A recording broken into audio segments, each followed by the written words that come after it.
میں نے علماء سے سنا ہے کہ اللہ کو سخی سے پیار ہے، کافر بھی، مانا ہے کہ سخاوت اللہ کو پسند ہے۔ اب یہ مانا نہیں کہ سخی بنتے رہو اور کافر بھی رہو، کافر کے لیے آگے جہنم جو ہے وہ نہیں پڑھو گے حدیث، وہ قرآن کی آیت نہیں پڑھو گے ماواہم جہنم ماواہم النار بئس المصیر۔ صرف ایک بات یاد رہے گی کہ سخی اللہ کو پیارا ہے۔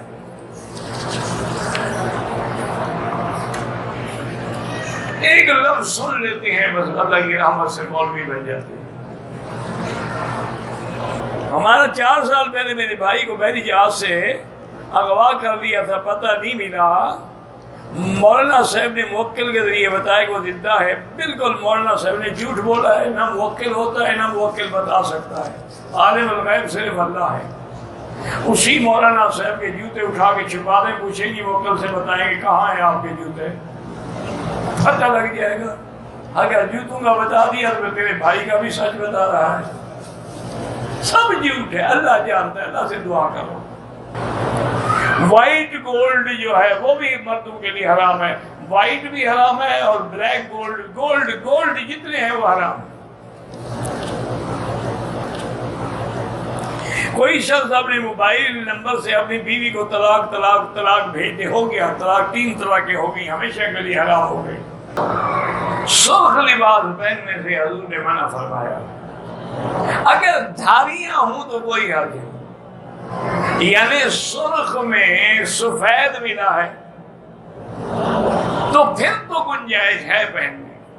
خالص سرخ جو ہے وہ بنا ہے، کیونکہ ایک حدیث میں آتا ہے، صحابہ کہتے ہیں ہم نے دیکھا حضور پاک نے حلتن حمرا، سرخ حلہ پہنا ہو۔ حلہ کہتے ہیں کہ دونوں کپڑے اوپر نیچے والا ایک ہو، اس کو حلہ کہتے ہیں۔